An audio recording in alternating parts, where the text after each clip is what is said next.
Hoje o canal hoje, Juventude e São Paulo e Juventude, as últimas do jogão desse domingo, é claro, muitas novidades de mercado da bola, inclusive com reforços chegando. Então vambora para o vídeo. A lista deles, não quero matar ninguém, pelo amor de Deus, porque até tá faltando um jogador, né? Em relação ao jogo do Grêmio, a gente pode dizer basicamente que saíram 4, entraram 4 na lista de 24 relacionados. O problema é que desses 4 que saíram, 4 são titulares, né? Os 2 laterais, o Igor Vinícius e o Wellington machucados, suspensos, Zola e tirou, bate na madeira. O Wellington, terceiro cartão, Igor Vinícius levou vermelho ali, né, no final do jogo contra o Grêmio. Os laterais titulares suspensos. O Alisson, com a fratura, só volta o ano que vem, né?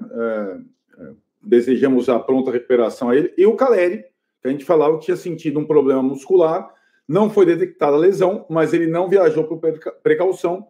A ideia é que o Caleri esteja à disposição contra o Botafogo, líder do campeonato, no jogo da quarta-feira. Então são 4 titulares fora. Para compensar um pouco, voltam 2 titulares, né? O Alan Franco e o Luiz Gustavo, que estavam suspensos. E aí a lista vai ser completada com aí 2 retornos. O Moreira, enfim, volta à lista de relacionados, até porque o Igor Vinícius está fora. O cara voltando praticamente na marra, né? E o Lisieiro, que é a grande novidade, a gente fala daqui a pouco, porque tem um pouco a ver com janela também. A entrada do Lisieiro na lista de relacionados, também por conta da ausência do Alisson. Então, saem 4, entram 4, e dá para a gente imaginar mais ou menos o time que vai jogar contra o Juventude.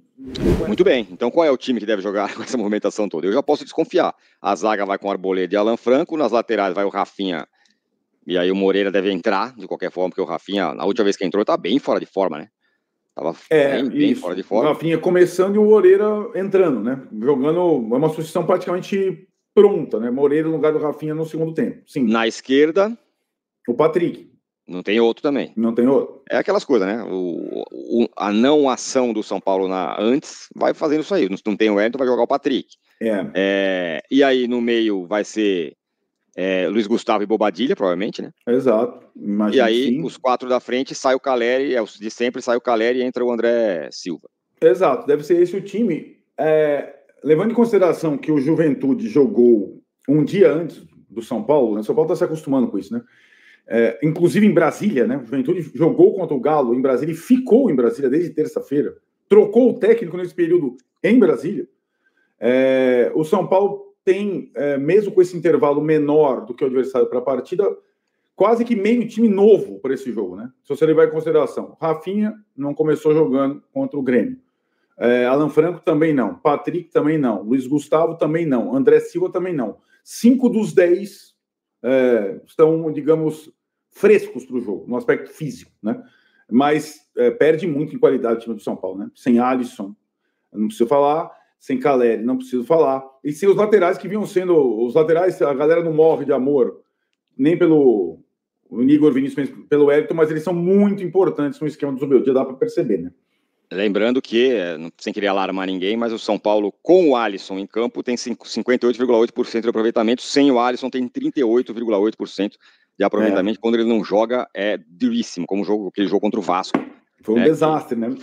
Como todos falaram, foi o jogador mais importante, mais regular do time na temporada, né? Vai começar a ser substituído para valer nesse jogo com o Juventude. Bom, teremos um gramado bem ruim, né? O jogo agora que acabou muito ruim, né? O Mané Garrincha, o Flamengo acabou de jogar lá, ganhou de virada no Criciúma 2-1. Mas o gramado péssimo, muito ruim. E agora vai mais desgastado ainda, porque o jogo aquabou de acabar e vai ter o outro jogo amanhã do São Paulo lá, né? É curioso, né? Porque eu assisti boa parte de Juventude e Atlético na terça, no Mané Garrincha, estava melhor do que no Flamengo e Criciúma. Conseguiu piorar de um jogo para o outro, consideravelmente, sendo que um jogo foi terça e o outro foi sábado, mas tempo seco. O gramado não é trocado para inverno, verão, aquelas coisas. Então vai ter um campo bem ruim e o Juventude está minimamente acostumado. Jogou na terça passada. Então, além do técnico novo, Jair Ventura, de um time que tem jogado bem, eliminou o Inter na Copa do Brasil, empatou com o Galo, não perde algum tempo, está fazendo uma campanha, tem vários jogadores experientes, trocou o técnico agora, está mais acostumado, digamos assim, ao gramado, né? Um jogo meio traiçoeiro. Jair Ventura está de volta, o Roger Machado foi embora, e, enfim, novo técnico, novo gás, é um jogo traiçoeiro, vamos dizer assim, ainda mais com os desfalques do São Paulo, não é? Eu acho que o que é a favor do São Paulo, o mando, né? O Juventude é muito forte no Alfredo Jaconi, em Caxias do Sul. Em Brasília, mesmo com o gramado ruim, o Juventude mais acostumado, a torcida do São Paulo é muito grande, Brasil. A recepção aos jogadores de novo foi absurda. Tem muita gente, né?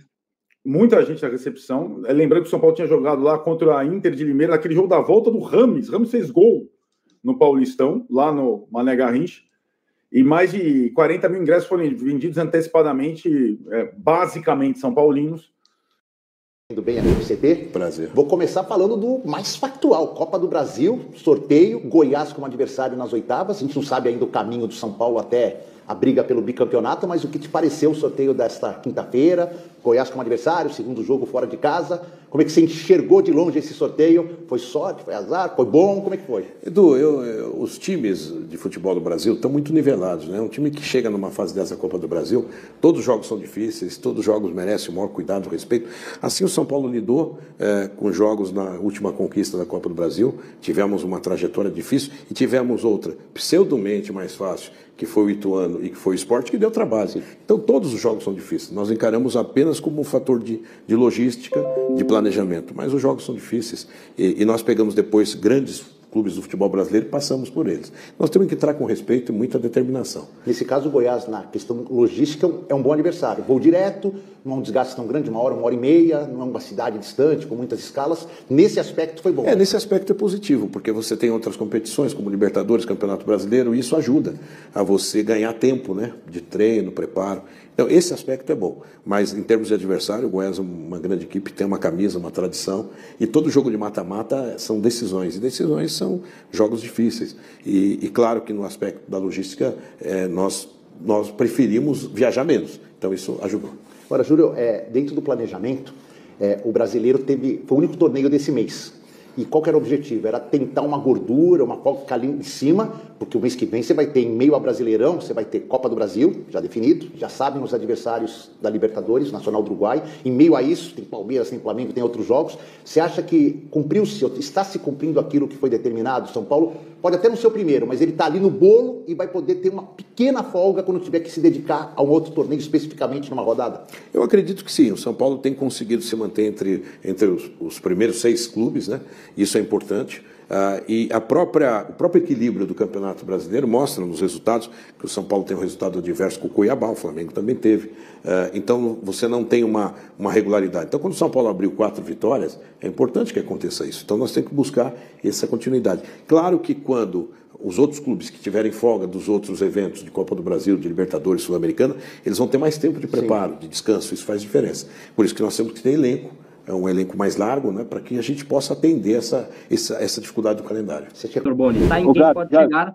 Antes de você falar da bomba, eu ia comentar isso, tá? Acho que tá errado ali o negócio, porque 3 nomes em quem pode chegar, depois de várias semanas, só com 2 nomes ocupando a parte de quem pode chegar, temos um terceiro, é isso mesmo?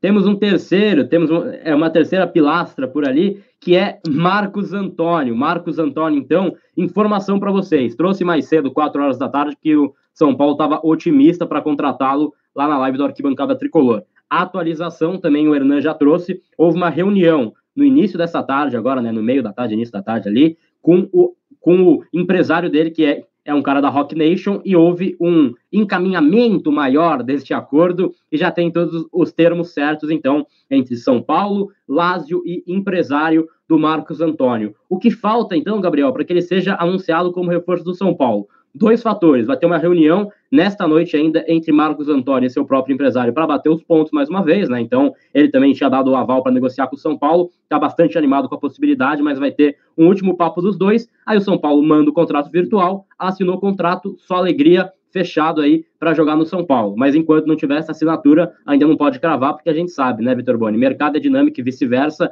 e a gente sabe que tem muito chapéu nesse meio, assim como o São Paulo deu chapéu no Flamengo por essa situação. Mas Marcos Antônio, então, só assinar nesse momento, está muitíssimo encaminhado para ser o novo jogador do São Paulo. Quem sabe não assina ainda nesta noite, Vitor Boni. A gente vai tentar atualizar para vocês em tempo real. E aí, Boni, sobre o jogador em si, a movimentação em si, me agrada muito. Acho que é um bom jogador para o São Paulo. Eu acho que ele supre a ausência do Alisson, que é bastante sentida, e para a Libertadores é um cara que pode ser um fator importante para o São Paulo. Para mim, o São Paulo faz bem em agir rápido. A gente cobrou tanto isso, né? Eu acho que ainda tem que agir rápido para o lateral esquerdo, está demorando demais, mas para volante, agiram rápido, então o Alisson machuca e vai naquela pressão também, Boni. Eu sempre traço esse paralelo. Ano passado, Copa do Brasil, o São Paulo perde para o Corinthians, dia seguinte, fecham com o Rames, passaram 2 dias, fecharam com o Lucas Moura. Por quê? Porque é o impacto de momento. Se o São Paulo tem uma queda de rendimento a partir de agora, a culpa não cai no técnico nem no elenco, cai na diretoria, cai em quem não contratou. Então o Marcos Antônio é uma movimentação já de prontidão, e para mim acerta o São Paulo. Então, o São Paulo tem a seu favor para variar a torcida. Né? Não é o Morumbi, mas a torcida em grande maioria. E dessa vez o árbitro é experiente. Não experiente como Marcelo Limiri, pois é. Que é um tipo quase um aposentado, né? E não um novato como o árbitro de Santa Catarina na quarta-feira. É o Wilton Pereira Sampaio, que é o árbitro brasileiro que foi para a Copa do Mundo, para a Copa América, etc. e tal, a ver, né? Eu achei até, Tirou, que o Wilton seria o árbitro de São Paulo e Botafogo, porque ele não é nem de São Paulo nem do Rio. Sim. E para você escolher um árbitro, mas não, já vão queimar ele no Juventude de São Paulo. Eu confesso que eu não morro de amor não por ele. Acho ele. Eu não morro de amor por ninguém, mas aqueles caras que estão apitando jogos São Paulo, contar, né? Muito bem, tem voltas no São Paulo, né? Eu vi lá embarcando no ônibus ele mesmo, Lisieiro, é isso? Relacionado. Tá até mais magrinho, né? Tá com uma cara tá relacionado, ele vinha treinando bem já há algum tempo, né? Desde que voltou do empréstimo para o time suíço. É a necessidade completa com a ausência do Alisson. E o Zubeldia deu a pista que não colocaria garotos nesse primeiro momento, esperaria a direção contratar. Enquanto isso, ele tem 2 jogadores que pertencem ao São Paulo rodados, inscritos no BID, o Lisieiro e o Jackson Mendes. Como o Lisieiro voltou antes, está treinando há mais tempo, vai ser ele escolhido para formar ali o volante reserva, numa eventualidade com o Bobadilla e com o Luiz Gustavo. Você acha que ele vai jogar? Eu acho que vai acabar entrando no jogo. Acho que vai acabar entrando no jogo. Eu acho que essa é uma posição que, se você tem um jogador volante no banco, você acaba trocando, botando. Até porque o Bobadilla, né, ele vem sendo substituído em quase todos os jogos, né? Sim. Então, você tem as outras opções, no meio do jogo, refazer o triângulo, Galopo e Nestor, Michel Araújo. Mas eu acho que ele pode acabar jogando. Não duvido, não. Começar jogando não tem pensar, né? Não, aí esquece. Aí eles gostaram de Bobadilla, já estão acostumados, né? Muito bem. Bom, agora é o seguinte, fora de campo tem coisas acontecendo. Janela, o São Paulo perdeu o Alisson, você viu apavorado, porque para continuar na temporada com mínimo de possibilidade de competir, precisa contratar. E está contratando, mas ainda não contratou ninguém. Mas tem gente sendo monitorada e tem, tipo, propostas, Arnaldo? Tio, sabe o que acontece? Eu acho que às vezes é preciso ter Foram 2 coisas. Uma coisa trágica com o Alisson, uma lesão que tira o cara, o principal jogador do time na temporada do ano. E acho que a entrevista forte do Zubeldia, sobretudo depois do jogo, sobre a questão do Alisson, sobre a questão dos reforços, sobre a questão da temporada. Então o São Paulo estava tratando a janela em banho-maria, atrasado. Casados com a galera lá, seleção na CBF, aqui uma certa... Thiago Mendes, mas é muito caro agora, melhor deixar para fazer um pré-contato depois. Alexandre, se ele quiser vir para o Brasil, ele dá um alô. Tava assim, Alexandre, Thiago Mendes, e todo mundo contratando, São Paulo enfraquecendo. Nesse meio tempo ainda vendeu o Diego Costa, certo? Aí o Zubeldia foi para a coletiva, que nem nós estamos aqui, e falou assim, eu quero um zagueiro e 2 volantes. Queria um volante, agora quero 2 volantes. E foi mais ou menos que... E agora a diretoria do São Paulo intensificou as negociações para trazer um zagueiro e 2 volantes, né? E o lateral esquerdo? Essa é uma questão que de novo, Ah, não, porque a possibilidade do Wellington ficar até o final do ano. Ou amarra isso de uma vez, o Wellington vai ficar até o final do ano, ou vai fechar a janela e o São Paulo não vai ter nem um novo lateral, nem o Wellington. Se pactuarem, empresário do Wellington e São Paulo, olha, cara, você já foi para o Southampton, mas você joga até o final do ano. Como já aconteceu com 1000 jogadores, ok, mas tem que ficar claro. Tanto que, por enquanto, o alvo são um zagueiro e 2 volantes. 2 volantes diferentes. E o Zubeldia já deu a dica. Um mais jovem e um pronto para jogar. Foi o que ele falou. Né? Porque, assim, o Marcos Antônio, que é o que está a ponto de ser fechado, estava quase no Flamengo, o São Paulo atravessou, o Flamengo não queria o modelo de negócio da Lazio, o São Paulo já tinha feito negócio com a Lazio com o André Anderson lá atrás, bate na madeira. E tinha lá um contato. O Marcos Antônio, sabe que eu demorei um pouco a lembrar do Marcos Antônio, porque o Marcos Antônio é o Bahia. O Bahia é um volante baiano, que começou no Atlético Paranaense, era das seleções de base, jogava lá na geração do Vinícius Júnior e tal, como Bahia. Aí fica, não pode, Bahia e tal, botaram o nome completo dele. Mas ele, até ser vendido para fora, ele atendia aqui pelo nome de Bahia. É um jogador muito interessante, mas jovem, oscilou, fez boa temporada no Shakhtar, não foi tão bem na Lazio, estava no PAOK. É aquele jogador leve, que ele tem as características do Thiago Mendes no início da carreira, né? Mais jovem, chega lá na frente, box to box, como eles adoram falar, mas tem 24 anos e mais. Não estava fazendo pré-temporada para lá, estava de férias na Bahia treinando sozinho. Então tem um tempinho aí para, mesmo confirmado, para ele poder jogar. E é uma grana, hein? Caro, não é? Até dizem que o Flamengo saiu dessa história aí porque... Porque assim, não é uma grana agora, né?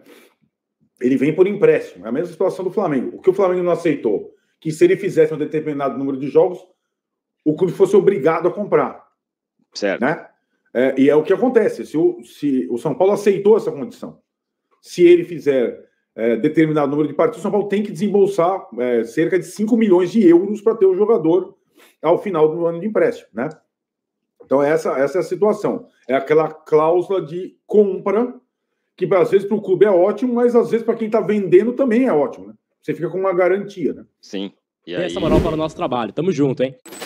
Diante disso, São Paulo entrou em contato tentando um chapéu no Flamengo por Marcos Antônio da Lazio, jogador que estava no PAOK, joga de volante, joga também de camisa 10, revelado pelas categorias de base do Atlético Paranaense, passou pelo Shakhtar Donetsk, assim como o Ilcinho, Lazio e também o PAOK. Não teve minutagem tão alta na última temporada, que eu estava vendo os dados dele. Foram apenas 10 jogos, 5 como titular e 5 saindo do banco de reservas, então não teve tanta minutagem na última temporada, mas é um jogador que interessa tanto o Flamengo quanto o São Paulo. E sim, você conhece mais a fundo do Marcos Antônio, porque eu vou ser bem sincero, não era um nome que, sim, eu lembrava no futebol brasileiro, não era um nome que assim, parava para assistir, falava, pô, no PAOK, na Lazio tem o Marcos Antônio, que é um brasileiro, não lembrava desse nome, e aí fui atrás para descobrir agora, com nessas últimas 3 horas, que foi quando essa informação surgiu do Gabriel Sá, informação aqui do Arquibancada Tricolor, confirmada pelo Gabriel Sá. E aí, queria ouvir isso de você. Você acha que já ouviu falar, tem algum conhecimento do atleta, ou acha que pode ser uma espécie de tiro no escuro? A gente torce para que tenha sido todo um trabalho do scout. Queria ouvir isso de você. Qual a sua análise sobre esse interesse do São Paulo no Marcos Antônio? Felipão, eu não vou ficar te devendo também, eu não tenho acompanhado, acredito que eu nunca tenha visto o Marco Antônio jogar, mas mesmo a galera do scout, assim, hoje em dia a gente trabalha muito com estatística, né? Hoje em dia eu acho que ali uns 50% da contratação são dos números, né? Infelizmente, eu até acredito um pouco nesses números, mas tem gente que leva muito ao pé da letra. Mesmo ano passado ele não tendo muito tempo de jogo, muito tempo em campo, se ele está no radar do Flamengo, o Flamengo costuma não contratar mais tão errado assim, né? Obviamente que às vezes erra, mas o Flamengo não contrata. Mas eu acho que independente de qualquer coisa, se ele não teve minutos, ele já deve ter feito um bom trabalho em outros lugares e vale a pena, cara. Eu Agora, com a lesão do Alisson, eu aumentaria esforços e faria dívida agora, porque é uma posição que eu estou precisando, então não é mais aquele, traga um meio-campista para reforçar o setor. Não, preciso trazer alguém para jogar. Agora é para jogar. A gente sabe da volta do Lisieiro e do Mendes, sabe que tem uns meninos ali no banco, sabe que tem Galopo e Bobadilha, mas hoje, sinceramente, eu não vejo nenhum deles à altura do Alisson, nenhum deles que seja titular ao lado do Luiz Gustavo. Então, hoje, eu até tentaria, continuaria com o Thiago Mendes, para ele ser mais uma opção, mas eu ia em busca de um reforço para jogar, para ontem. Eu talvez teria que fazer uma dívida aí no meio do caminho, ia mais atrás de mais informações sobre o Marcos Antônio, porque é complicado também a gente, se ele não jogou no último ano, acredito que tem um porquê, um motivo. E a gente não pode errar, né? A gente pensando como a entidade de São Paulo, a gente não vai pagar 10 milhões num jogador que ano passado não jogou muito. Por que ele não jogou muito, né? A gente tem que ficar com o pé atrás. Sinceramente, eu não conheço. Tomara que seja que o menino não tenha jogado por uma birra de treinador, mas que ele possa estar motivado para, se vier, conseguir ajudar o time do São Paulo, que está no momento que precisa no meio-campo e não pode errar financeiramente. Então, pessoal, começar falando do mercado da bola, né? Que não dá pra falar do jogo depois das novidades que a gente teve ontem. Marcos Antônio, meio-campista, que deve estar chegando no São Paulo aí. Forçou já, parece que tá assinado, São Paulo indo de coração e tudo mais. Ser sincero, eu não vi. E, bem, torcer para dar certo, como foi o Alisson, como foram outros jogadores contratados pelo São Paulo, né? Mas vamos esperar. Se o Flamengo quis, é porque coisa boa deve ser, né? Então, parece que deve ser o primeiro nome. Thiago Mendes muito distante, Alexandro tá treinando lá no Paraná, não tá muito afim, não, buscando proposta da Europa. E, assim, dirigentes vieram que se apresentar, Júlio Casares fazendo entrevista na ESPN, Belmonte junto ao André Hernan, porque, assim, o Zubeldia jogou na lata, né? Precisa de reforço. Você perdeu os 2 melhores volantes aí, talvez, do Brasil, né? Foram considerados até para ir para a seleção brasileira. E agora precisa de gente. Então, hoje, o Belmonte já deixou claro que é um lateral esquerdo, um zagueiro e 2 meio-campistas, né? Então, vamos ficar de olho. A expectativa é grande. Eu acho que essa semana o São Paulo vai correr atrás, principalmente do que aconteceu no jogo de hoje, né? Porque hoje a gente fica realmente sem espinha dorsal, sem Paulo Maia, sem Alisson. Vai com o Luiz Gustavo e Bobadilha, um gramado muito ruim. Veremos como o São Paulo vai se portar no jogo de hoje contra o Juventude. O time a gente já conhece, né? Deve ir com o Rafinha na direita, deve bater pela esquerda, porque você não tem opções. O Lisieiro tá lá convocado, sabe se lá se vai entrar ou não. E com o resto, a equipe a gente já conhece, né? Rafael, Arboleda, Alan Franco, Bobadilha, Luiz Gustavo, Luciano, Caleri, Lucas. Então, assim, é isso, gente. Não muda muito a espinha dorsal. Minto, muda assim, porque o Caleri nem viajou, então deve ser o André Silva. Então, assim, na verdade, o São Paulo tá preocupado. A gente tem um bom elenco e tudo mais, mas agora pilares machucados. E Flamengo se reforçando, Palmeiras se reforçando, Botafogo se reforçando. Então fica a preocupação. E principalmente porque o Alisson era o melhor jogador do São Paulo na temporada até então. Então, assim, vamos ficar de olho, mas eu acho que agora a pressão ficou grande para cima da direção. E agora o Casares, Belmonte e companhia vão acelerar o processo de contratação de reforços. Porque chegando no final do mês, virando o mês aí, é Libertadores, é Copa do Brasil, é Brasileiro. Ainda que a gente pegue o Goiás, depois tem passo mais fácil. Ainda que a gente pegue o Nacional, depois é Botafogo, Palmeiras. Então, assim, vai afunilar, vai complicar. O São Paulo precisa de elenco. Alisson descartado para a temporada. Pablo Maia se volta ao fim da temporada. Então você precisa de reforço. Então é isso, gente. Vídeo rápido, direto, falando sobre o nosso tricolor. Expectativa grande para o jogo de hoje. Mas o São Paulo, além de, claro, querer ver o time em campo, tá muito preocupado aí com reforços. Vide aí os últimos acontecimentos e perda de seus principais jogadores.